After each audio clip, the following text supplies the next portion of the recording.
Hello dear students. तो जैसा कि आप लोगों ने थंबनेल में देखा ही होगा, आज हम स्टार्ट करेंगे एक नया तरीका जिसमें हम आपको चैप्टर वाइज आपको कवर कराएंगे फॉर्मूलाज और कॉन्सेप्ट्स, जिसकी आपका जल्दी से जल्दी रिवीजन हो जाएगा।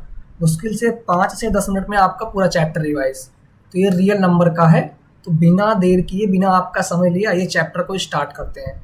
बाकी PYQs का सेशन चल ही रहा है, क्वेश्चन उसमें हम करवा रहे हैं हर टाइप के, वो जाके आप लोग कर लीजिएगा। तो इस चैप्टर में रियल नंबर्स में हमारे ये फॉर्मूला सबसे ज़्यादा इंपॉर्टेंट है, जिसपे बेस्ड क्वेश्चंस एग्जाम में सबसे ज़्यादा देखे गए हैं कि अगर आपके पास दो नंबर्स A और B हैं तो उनके HCF और उनके LCM का मल्टीपल उन दोनों नंबर्स के मल्टीप्लिकेशन के इक्वल होता है। आप लोगों को पता भी होगा। यहाँ से अगर हम LCM निकालेंगे तो product of the numbers upon में HCF हो जाएगा, ऐसे ही HCF निकालेंगे तो LCM नीचे चला जाएगा। ये फॉर्मूला काफ़ी ज़्यादा इंपॉर्टेंट है। इस पे बेस्ड क्वेश्चंस हमने PYQ सीरीज में कराया है, लगभग 25 से 30 क्वेश्चंस कवर किए थे उसमें, जिसमें कि सारे क्वेश्चंस आपके आ गए थे, हर टाइप के क्वेश्चंस। तो आप लोग उसको जाके देख सकते हैं। फिर दूसरा पॉइंट है इस चैप्टर में रेशनल नंबर्स, बहुत ज़्यादा इंपॉर्टेंट है। इस पे बेस्ड कई क्वेश्चंस देखे गए हैं।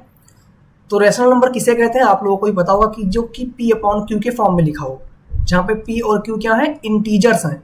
यही इंटीजर वर्ड यूज करके हम लोग प्रूफ करते हैं कि इरेशनल नंबर, जैसे हम प्रूफ करना हो √2 एक इरेशनल नंबर है, अभी आगे आएगा। जहाँ पे Q does not equal to 0, जैसे कि यहाँ पे एग्जांपल दिया हुआ है। थोड़ा और अगर हम देखें डेसिमल एक्सपेंशन, जो कि आप लोग 9th में पढ़े होंगे, लेकिन फिर भी 10th में इसके क्वेश्चंस देखे गए हैं। तो every rational number can be expressed in decimal form of the end the decimal form will be या तो टर्मिनेटिंग मतलब आप डिवाइड कर रहे हैं और कहीं ना कहीं जाके कट जा रहा है। जैसे 2 से डिवाइड किए 5 को तो 2.5 पूरा का पूरा कट गया, टर्मिनेट हो गया। यानी कि डेसिमल के बाद 1 या 2 डिजिट या फिर 3-4 डिजिट के बाद टर्मिनेट हो गया। और एक होता है नॉन टर्मिनेटिंग बट रिपीटिंग, जैसे कि यहाँ पे देखो टर्मिनेट तो नहीं कर रहा है लेकिन बार बार 6 आता जा रहा है। तो इसको ऐसे भी रिप्रेजेंट करते हैं। जैसे मान लो 5 रिपीट करे तो 5 के ऊपर बार लगा दो, ठीक है। तो इसको बोलते हैं नॉन टर्मिनेटिंग बट रिपीटिंग। तो इन्हीं दोनों को हम रेशनल बोलते हैं। अगर टर्मिनेट नहीं, बाकी आता है इरेशनल नंबर। इरेशनल नंबर क्या है कि the numbers which are not rational, उनको इरेशनल बोलेंगे, जैसे कि √3, √2, √5, ठीक। अब इसको पहचानने का सबसे बेस्ट तरीका क्या है कि अगर P एक प्राइम नंबर हो। अब आप लोगों को प्राइम नंबर पता होगा क्या होता है। प्राइम नंबर वो नंबर होता है जिसका खुद ही एक फैक्टर हो, यानी कि सेल्फ हो या फिर 1, यानी खुद से कटे और 1 से कटे तो उसको प्राइम नंबर बोलते हैं। जैसे कि हम 5 बोलें तो 5 या तो 5 से ही कटेगा या फिर 1 से कटेगा, बाकी किसी और से पूरा का पूरा डिवाइड नहीं होगा, तो इसको प्राइम नंबर बोलेंगे। जैसे 7 हुआ, जैसे कि अगर हम कहें 9 तो 9 3 से भी कट जाएगा, खुद से कटेगा, 1 से कटेगा, बल्कि 3 से भी कट जाएगा। अगर एक भी एक्स्ट्रा फैक्टर मिल गया इसका तो प्राइम नंबर नहीं हो, तो उसको कंपोजिट नंबर बोलते हैं, ठीक है। ठीक, तो आपको कंपोजिट नंबर ही पता चल गया और प्राइम नंबर, क्योंकि मैं इसमें इस PDF में कंपोजिट और प्राइम नहीं लाया था। तो कंपोजिट नंबर क्या हो जाएगा, extra factor except self and 1, ठीक है। एक्स्ट्रा फैक्टर जब उसको कंपोजिट नंबर बोलेंगे। If P is a positive integer, देखो यहाँ पे पहचानने का तरीका, if P divides a square then P divides a. अगर कोई प्राइम नंबर किसी के स्क्वायर को डिवाइड कर रहा है तो उसके अंडर रूट यानी कि उसके उस नंबर को भी डिवाइड करेगा।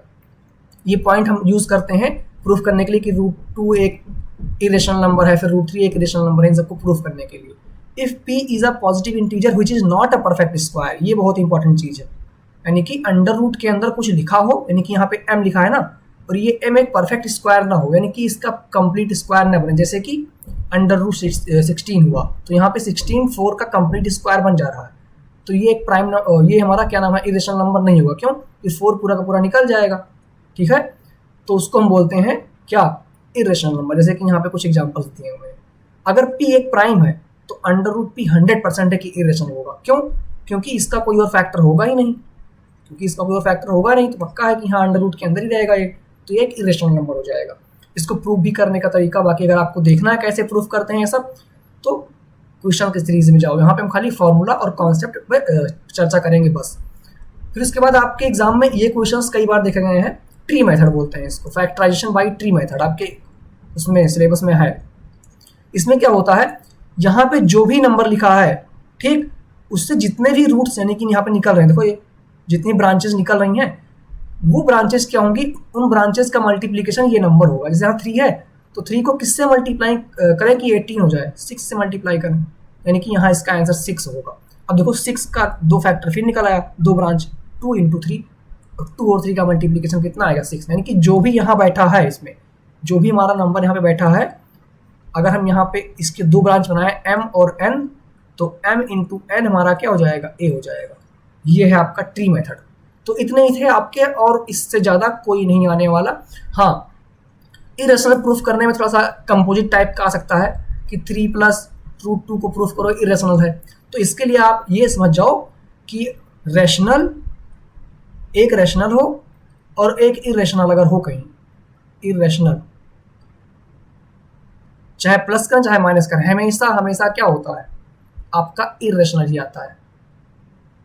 यानी कि रैशनल और इरेशनल का समीशन या सब्ट्रैक्शन हमेशा इरेशनल आता है।